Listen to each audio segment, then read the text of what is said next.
it's not just in Cobra. We have formed a coalition of many, many organizations and entities and NGOs who are like-minded in their thought process, and that is there must be reparations for people of African descent. We've also been able to, inside that group, do multi-allyship building. So we have the benefit of Japanese presence. We have the benefit of many of the Jewish groups who support this. I'm going to have to walk back on something you said about the past 12 months of the 117th legislative session.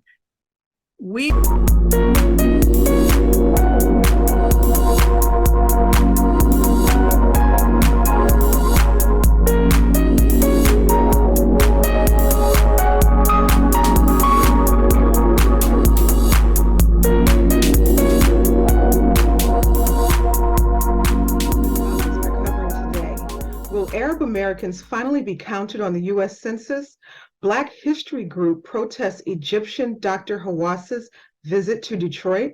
The Detroit City Council approves over $51 million in tax breaks for District Detroit development. Stay tuned. We will return after these messages. Made in Detroit, Jefferson Chevrolet, 2 blocks from the Detroit River and 5 minutes from downtown Detroit. And I have been a customer with Jefferson Chevrolet for 23 years. It's the service, it's the customer service, shall I say, from the service center to buying or leasing a vehicle. If I get my oil change, got Reggie in the back, he's very friendly. I usually talk to Brian. Brian's the owner, and he usually work out the plans and the kinks for me when I'm either leasing or buying. I always do, and it's because I am a believer in customer service. I participate in giving great customer service, and I just believe in it. I have not been disappointed with all the cars that I've gotten. I started off with the Cavalier Z24, and then I got every model of the Malibu, and then I went into the Equinox, and then now I have a Blazer. The lease arrangements are good. I don't drive that many miles, and I also buy into it. I buy extra mile. I believe in the Chevy brand, and if you don't have a Chevy brand, you're missing out.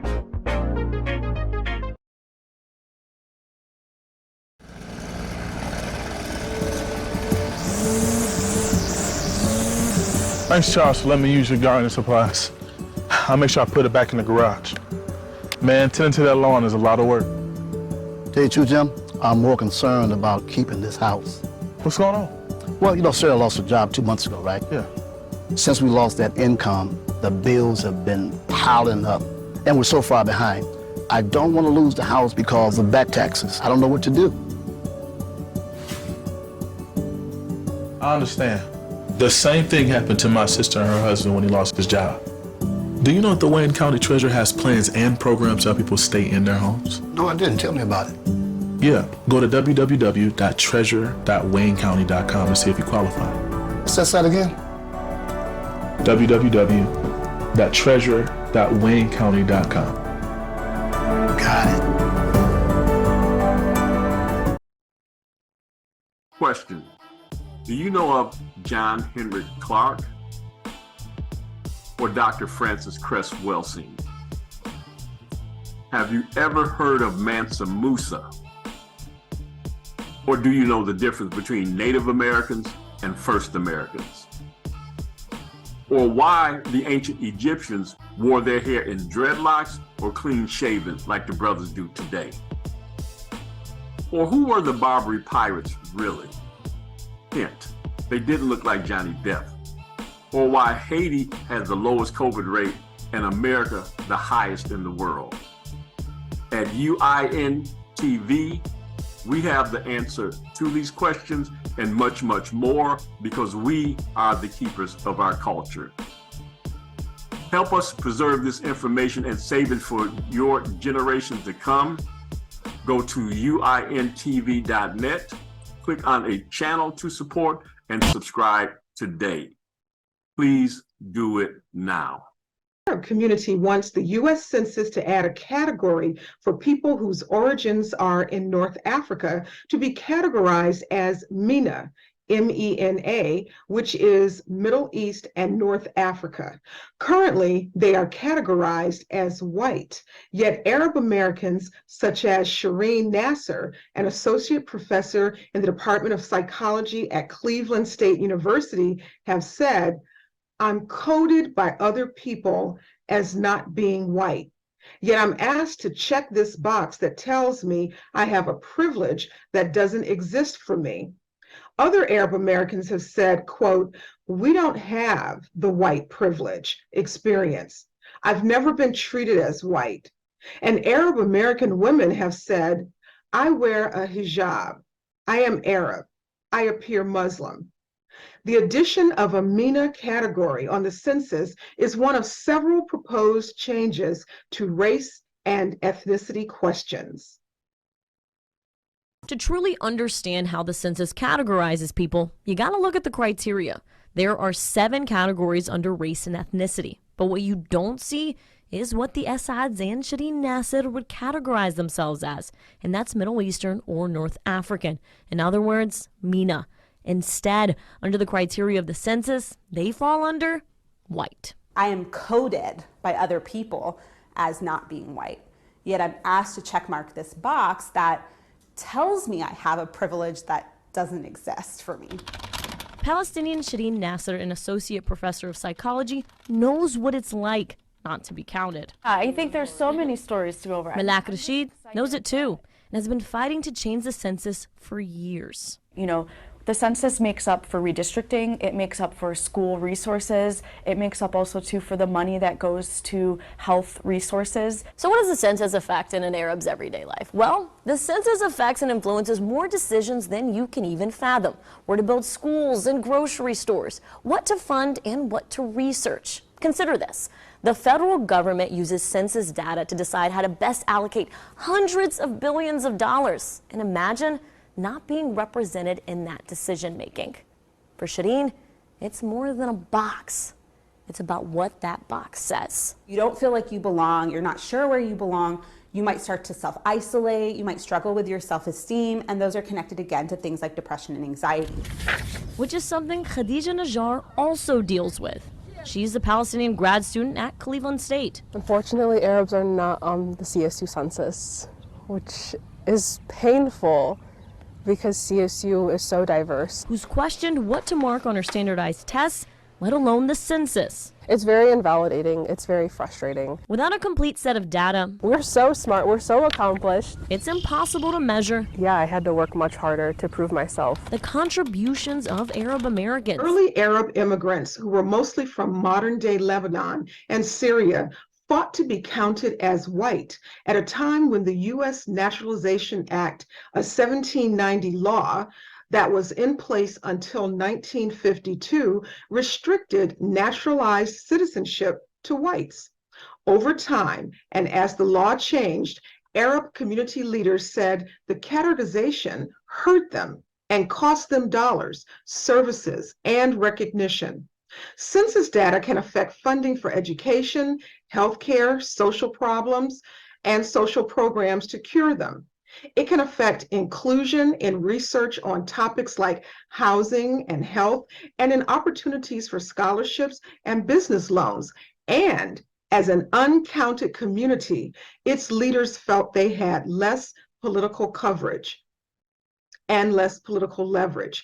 Under the revised format, people could indicate if they are MENA background and identify their country of origin, including 22 Arab majority nations, as well as Iran, Turkey, and Israel.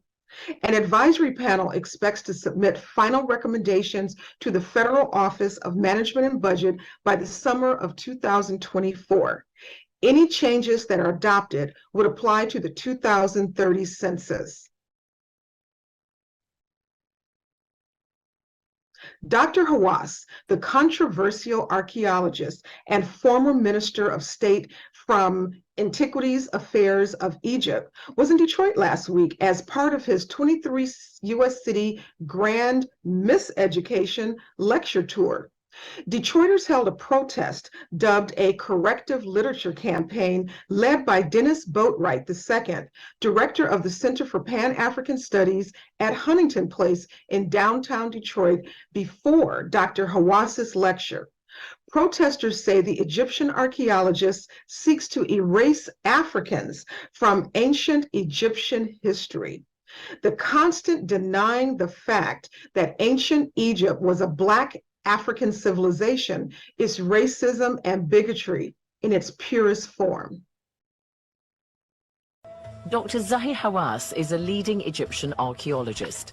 When asked about the ethnicity of the ancient Egyptians, he describes them as being uniquely Egyptian. So why have the Egyptians not carried out tests on the mummies to verify their ethnicity?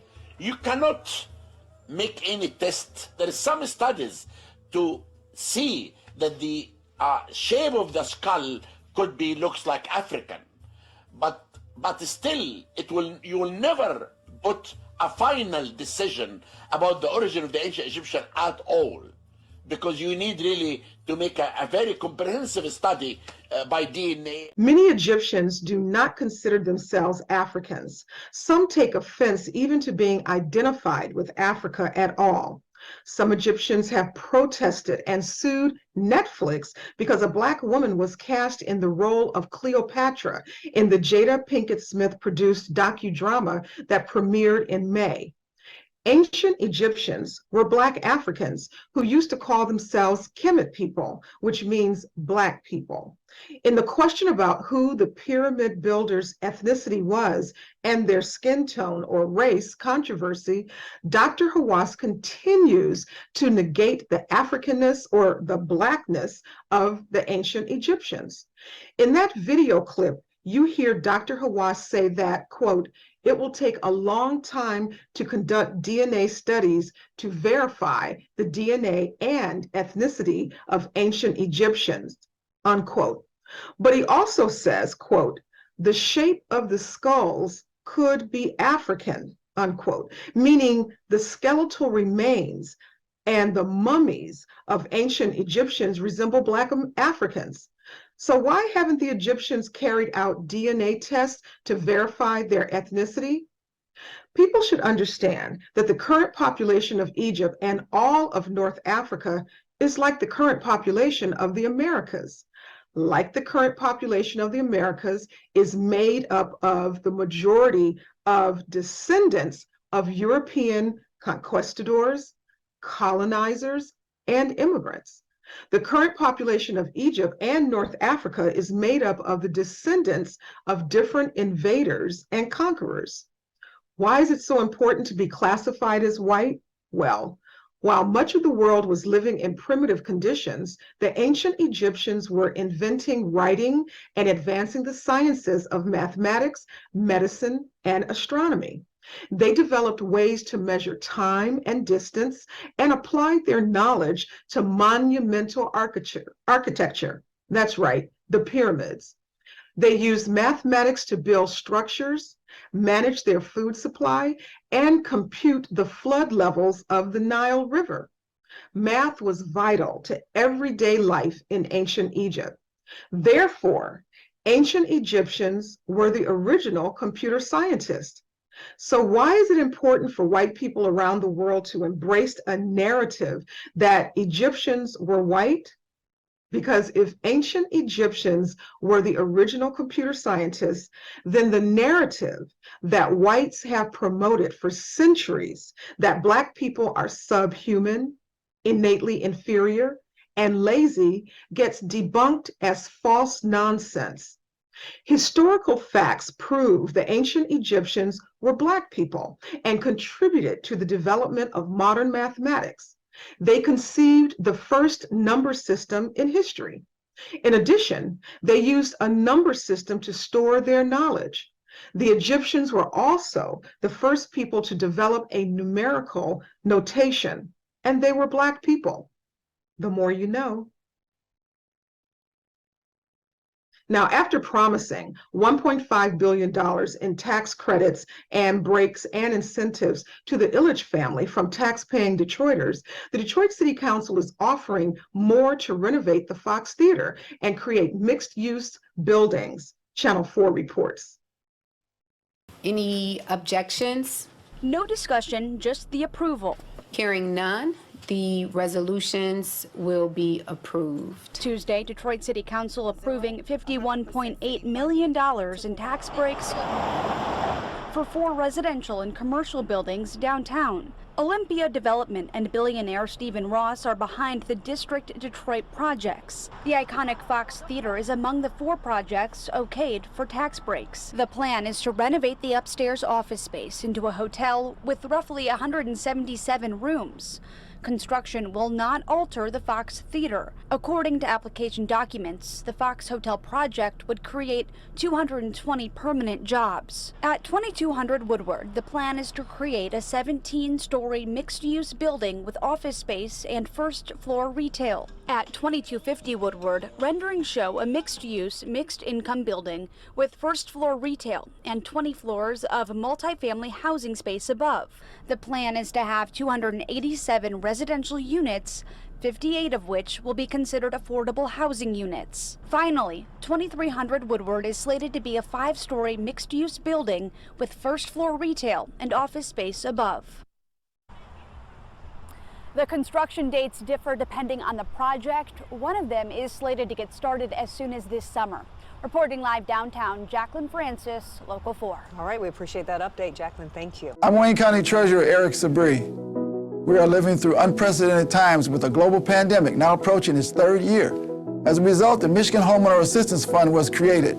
This fund, administered by the state of Michigan, is designed to help homeowners cope with pandemic-related hardships, such as delinquent property taxes. To see if you qualify, please visit. Call 313-388-9799 or email taxinfo@waynecounty.com. We're here to help. Jefferson Chevrolet, 2 blocks from the Detroit River and 5 minutes from downtown Detroit. When it comes to a family dealership, we're real down-to-earth people that work in the business every day. My grandfather started here in '42. My dad started here in 1970. My brother and I have been in here over 40 years.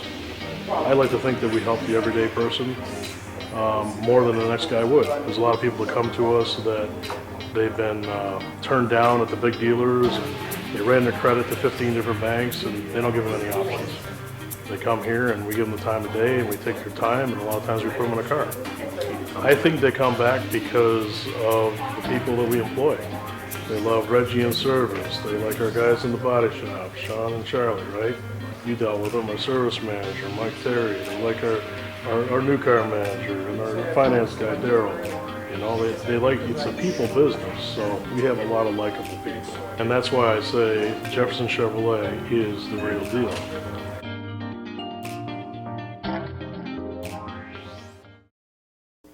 Greetings, everyone. My name is Diane Stewart.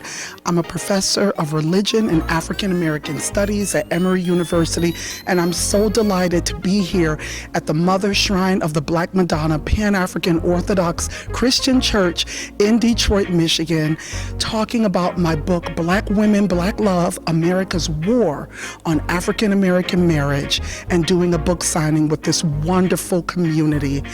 It has been an amazing visit, a historic visit for me as someone who's taught about the shrines of the Black Madonna, visited the shrine in Atlanta with my classes, but having my first opportunity to be here in person with this amazing church family. It has been such a wonderful experience of kinship, Black love, and togetherness.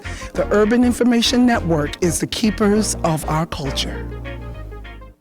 Our next guest is Kennis Henry, coming to us from Baltimore, Maryland. She serves as the co-chair for the National Coalition of Blacks for Reparations in America, commonly known as NCOBRA. Welcome, Kennis. Thanks for stopping by. Thank you for having me. I appreciate your time. Fantastic. So we were chatting a little bit before the show started, And let's just tell our audience here in Detroit, as well as nationally, what is NCOBRA? NCOBRA is a premier grassroots-based organization. It is a coalition of members and organizations. Our mission statement is to work to get reparations for our people of African descent. And I'm sorry. The primary focus has been in the past working to get HR 40, that's national legislation on Capitol Hill, passed and signed into law to stand up a commission to study the heinous crimes of our pernicious past and move forward to get repair towards those harms. Now let's define also, what is reparations? What is meant by reparations? That's a good question. Depends upon to whom you're talking as to what is meant by reparations. Most of the time, what we have heard in the past is that reparations is a check. We at NCOBRA believe that reparations is more than a paycheck. We feel that in order to have repair and to completely wipe out the harms of our past, that reparations must respond to several of the injury areas, to include education. We know that the education that we get is substandard. And just look at recently all of the efforts to wipe out our history, to contest critical race theory, and to actually try and whitewash our history. We have to repair the damages from the educational system, but also healthcare. If you look at COVID as an example, blatantly, there are disparities between what we in our communities receive as healthcare and what everyone else receives. So reparations must be more than just a paycheck. Another area that has to be worked on is the area of intergenerational poverty. Some folk call it the wealth gap. Some folk call it just the fact that there are disparities between the earnings and the wealth of the two groups of people, Euro-Americans and people of African descent. If you look at the fact that for the past 4 centuries plus, and let's focus mostly on the fact that for 246 years, our ancestors worked forced, stolen labor without a penny. When they were emancipated, the enslavers were compensated, and it was dubbed as reparations. But the enslaved received nothing. By design, there were no social networks or safety nets. So when our ancestors were freed, they had not the benefit of healthcare, housing, food, the very basics that you need. And for the past 400 plus years, our struggle has been to try and catch up. There's no way we can catch up because we cannot get back the 246 years of forced stolen labor. So another area of reparations that has to be remedies that wipe out those harms. For us, reparations boils down to the people must define what is needed in order to wipe out those harms. And there must be a total wipeout of the harms. And we also say in NCOBRA, and it's in keeping with the international forums, that reparations must come also with the guarantee of cessation and the guarantee of non-repetition of what we have dealt with and been faced with in the past. So that kind of talks a bit about what reparations are. Now, what do you mean by succession? What do you mean by that? Cessation? Okay, cessation. What do you mean by that? That it ceases, that we are never ever going to have to come face to face with those atrocities and the pernicious history of our past. that we will never ever come face to face with the Emmett Till kinds of situations, the lynchings, the KKK terror, separate and unequal for colored only signs. All of that will cease to exist. So when I say the guarantee of cessation, it means that we are not going to be faced with those our past. The past is the past, and we're moving forward on equal footing, on equal playing ground.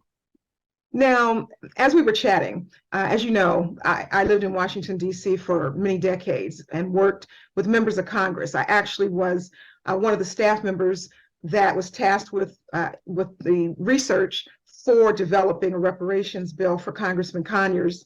I worked for Congressman John Conyers, who was the representative for the city of Detroit and the state of Michigan for over 50 years.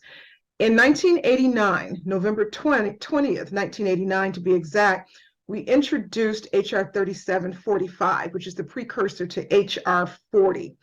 We were in November of that year, that congressional session, and so a lot of bills had already been named and numbered. So we got 3745. But in subsequent congressional sessions, the congressman was able to get H.R. 40 as the title of it, as a nod to 40 acres and a mule.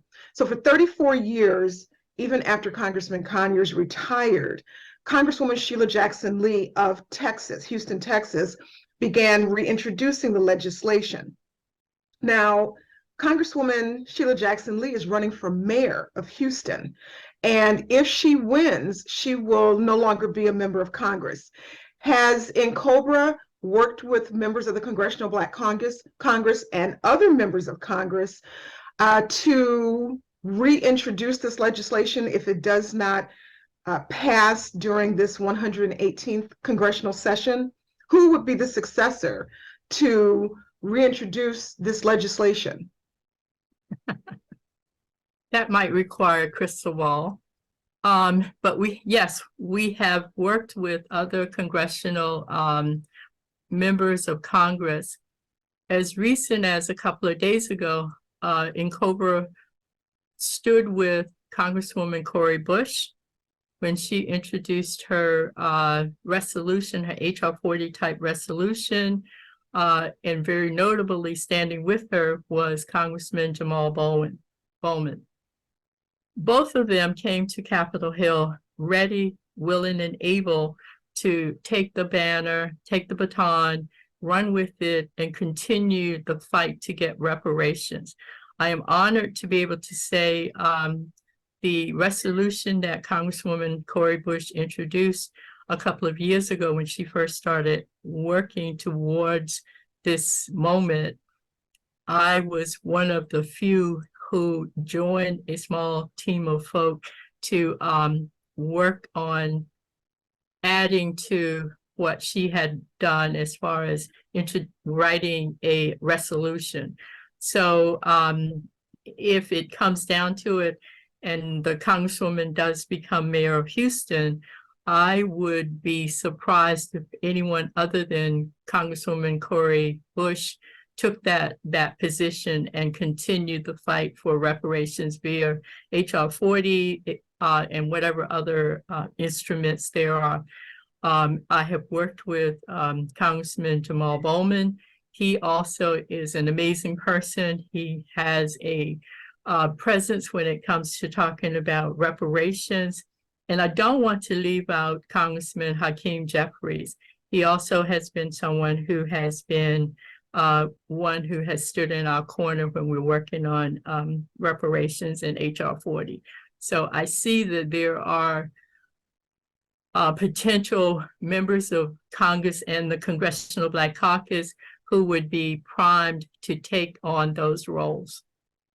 Now, I have to say, having been working on this issue from the perch of a congressional staffer, as well as an individual, as well as being a member of NCOBRA back in the early years, there are those who say that NCOBRA has outlived its usefulness. You just mentioned the minority speaker for the House, Hakeem Jeffries. as well as Jamal Bowen and also Congresswoman, tell me again, Cori Cori Bush. Bush. There are 57 Black members of Congress that comprise the Congressional Black Caucus right now. Now, when I started working in Congress back in the early 80s, there was only 12 Black members of Congress. And let's just move backwards in time to 1964 and 1965, when the Civil Rights Act was moved and when the Voting Rights Act was moved and made into law.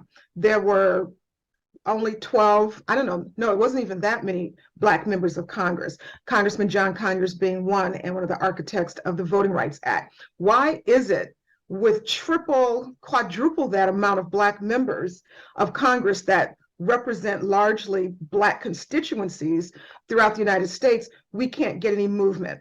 There was a hearing on HR 40 in 2021.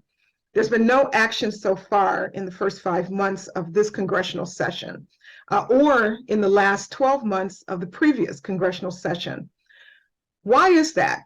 Is NCOBRA asking for this president to enact by executive order Reparations Commission? Sure. Yes. It's not just in COBRA. We have formed a coalition of many, many organizations and entities and NGOs who are like-minded in their thought process, and that is there must be reparations for people of African descent. We've also been able to, inside that group, do multi-allyship building. So we have the benefit of Japanese presence. We have the benefit of many of the Jewish groups who support this. I'm going to have to walk back on something you said about the past 12 months of the 117th legislative session. We closed last session out. We gave, and when I say we, I'm talking about the grassroots movement. We gave HR 40 217 co-sponsors, 196 on paper, bill sponsor 197, and we had 20 outliers who said, if it gets to the floor, I will for sure stand up and say yes when my name is called. That's the kind of work we did as groups, as grassrooters. As far as why it did not move forward, the best I can tell you is we lobbied repeatedly House leadership. House leadership's position was that they were waiting to see what the White House was going to do. The White House's position was that HR 40 needs to go through the legislative process. So if you do an out-of-body experience and you look at what's happening between those two entities, those two groups, it's something that, to be honest, those of us in the trenches have to rethink possibly how we move forward. And perhaps what has to happen is that there has to be a mass movement of the people who are pushing forward for this. I would also like to point out that while this is kept, in the last session, we had about 5 or 6 Republicans who actually indicated that if we could get the bill to the floor, they also would stand up and cast a yes vote for HR 40. As you know, more than most, in order to get the bill to the floor, there is a process, and the process is that the whip has to whip the votes, meaning that the whip has to go through and validate that every single person who says, I am a co-sponsor for this bill, is indeed a co-sponsor for the bill. We could never move the whip to do that. And let me just interject there. The whip last year during the 117th Congress was a Black man. Most powerful Black man. Congressman Clyburn out of James Clyburn, out of South Carolina. And let me just look at the numbers. 435 members of the U.S. House of Representatives over the course of last congressional session, the 117th, which is 2021 and 2022, there were 196 co-sponsors. So you're 239 short if that were to go a vote, if those co-sponsors followed through and would have voted for it. Then you said that there was 217 at the very end of December 2022, which was technically the end of the 117th Congress. So that leaves us with 218 short of a vote if it were to have gone to the floor. But I have to say, and again, having been on both sides of the congressional equation, having worked for members of Congress in the House and the Senate, and being a lobbyist for two industries, that doesn't add up. And so when this president had a majority of the House, majority in the Senate, narrow as it was, as well as the White House, he could have done an executive order. He did a number of executive orders on a number of other lesser pieces of legislation that had been out there or thought processes, but he hasn't done it for Black Americans. And so when I hear people saying and asking me, because of my involvement through the years, has NCOBRA outlived its usefulness, I have to actually wonder about the lobbying efforts and, quite frankly, the strength of those 57 Black members of Congress, which represents a huge voting bloc, if they were to all vote in unison, or to say, whoa, hold up, we're not voting for anything else as a bloc until this commission to study, we're talking the most innocuous thing, study reparations proposals before even trying to say what it would be. You know, we Black Americans have for 34 years that HR 40 has been reintroduced, stated, okay, we'll go along with that process. But the other question that is out here, we have seen over $40 billion go to Ukraine. Virtually no legislative ask. In fact, a number of pieces of legislation last year, there were add-ons to all kinds of bills that included funding for Ukraine's versus Russia war. So why is it that reparations for American citizens descended of enslaved Africans have to go through this process of getting a committee, can't even get a commission? Why is it this president has said, and through his press secretary a couple of months ago, that reparations should go through the Congress, but it's been stalled. It's been stalled for 34 years. So why aren't the efforts of NCOBRA and like-minded ally groups pushing the president for an executive order to get it done, to get the commission started, to get the study, to get the report to the president, so that we have clearly defined all of the information and a menu of items to choose from on how reparations could be distributed to African Americans? Why hasn't that happened? Why aren't the Black Caucus members and NCOBRA standing up and saying, quite frankly, what I'm hearing people saying around the country? If we don't get reparations, and we're really just talking about a commission to study it, we're not voting as Democrats. We heard that after the state of California issued its recommendations for reparations, the task force, the San Francisco task force, and people are saying in public comments, no reparations, no Democratic vote.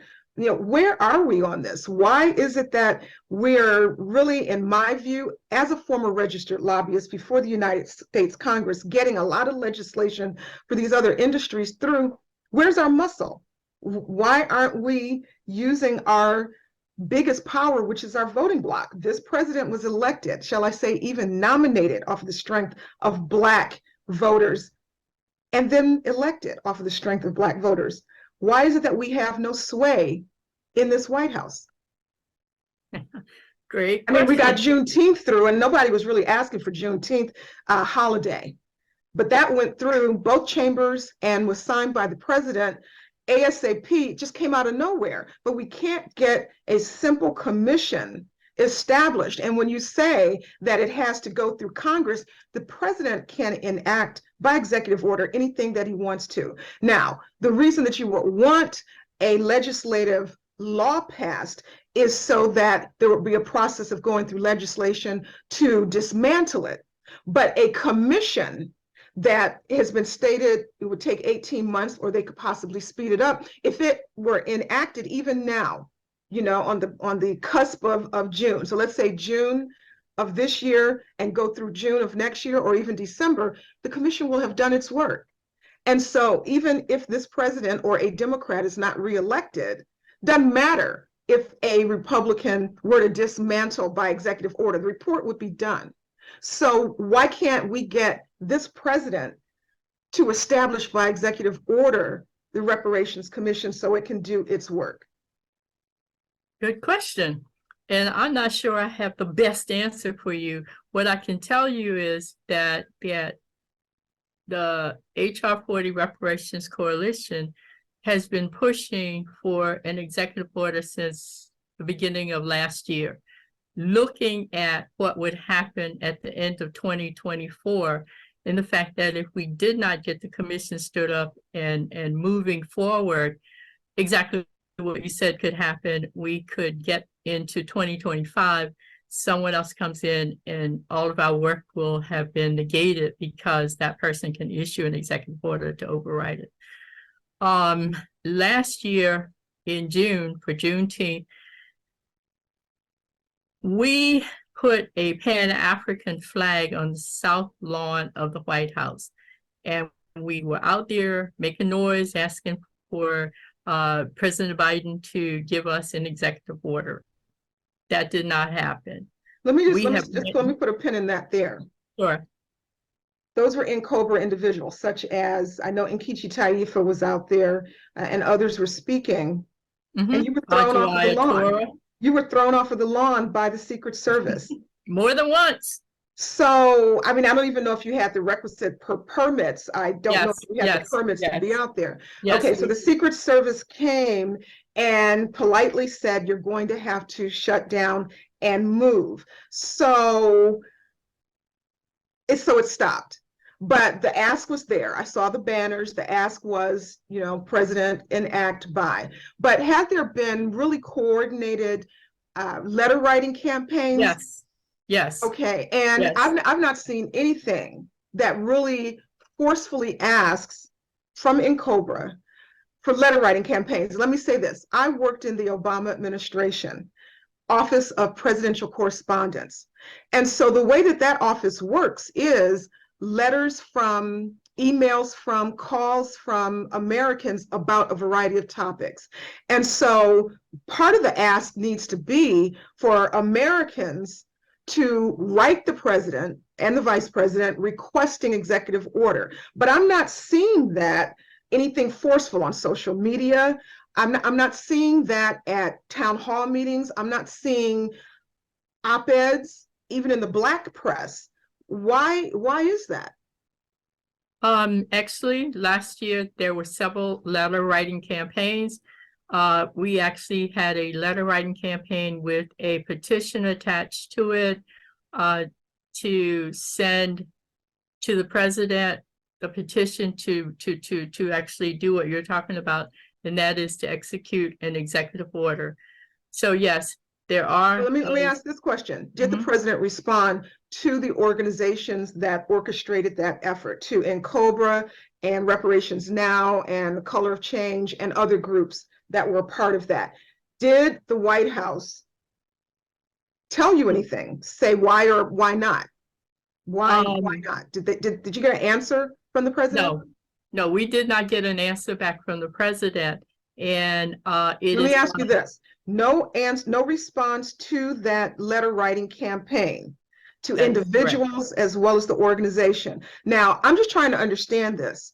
Last year, up until last year, the senior advisor to the president, Office of Public Engagement, was former Congressman Cedric Richmond from Louisiana. And there was no response from the White House. Then we had former Atlanta mayor, Black woman, Keisha Lance Bottoms, who was over the Office of Public Engagement, and there's no response. Now we've got, I think, the former mayor of, is it Huntsville, Alabama? I can't think of his name right now, but he's over the Office of Public Engagement. Why aren't we getting Black people of stature who are supposed to be whispering in the ears of the president to even respond? Why? If he's made his decision that it needs to go through the congressional chamber, then say that. But to me, that's a slap in the face for the president to not respond to a national organization, let alone a number of national organizations, on his position. You know, you make very valid points. And there's nothing I can say that would disagree with anything you have to say. You're absolutely correct. We had many conversations with Cedric Richmond's office. Actually, last year, I was a part of a White House roundtable discussion on reparations and truth-telling. And even though it was by invitation from the White House, we never heard back from the White House. So I have never got a response from the White House for, I mean, that's just disrespectful. I mean, don't you find that disrespectful that particularly these are Black people who are over those offices, that we can't even get a response yet? And while it's not a complete equal, but yet there's immediate money going to another country for a war. But Black Americans who pay taxes, who have worked, whose ancestors built not only the White House, but the Capitol, can't even get a response. This conversation has to go on. We need to continue, but I'm going to have to wrap it up. When is the NCOBRA National Conference? In June 22nd through June 25th, and it is in Oakland, California. How can people register for that to attend, or will there be a live streaming of the NCOBRA conference?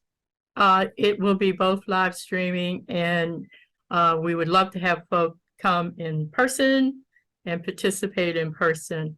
The official NCOBRA website, if you just type in NCOBRA, it'll take you from the legacy website to the more up-to-date website, and you can register there, or the convention is also on Eventbrite.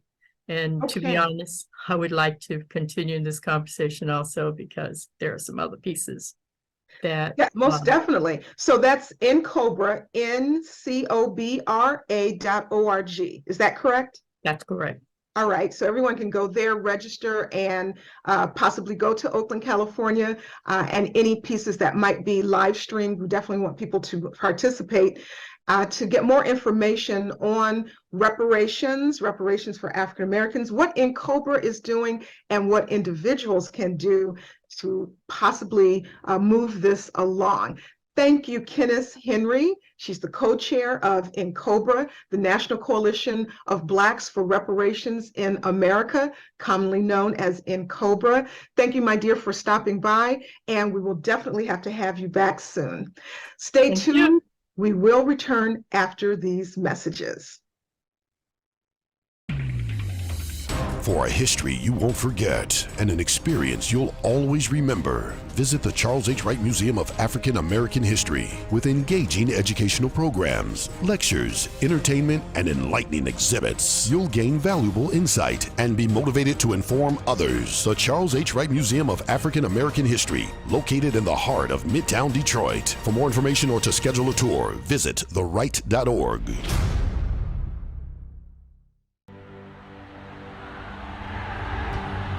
Today, we bring you the first part of our global broadcast exclusive conversation. The streets of Tahrir have once again been filled. Key issues here at the United Nations Climate Change Conference remain unresolved. Police are saying the protesters to move further and further away. I'm Amy Goodman. And I'm Juan Gonzalez. And those are some of the headlines. This is Democracy Now! sure to click subscribe and check out our channels along with the award-winning Democracy Now!, all available 24/7. I'm Janis Hazel. Thanks for joining us, and we'll see you next time on Urban Interest.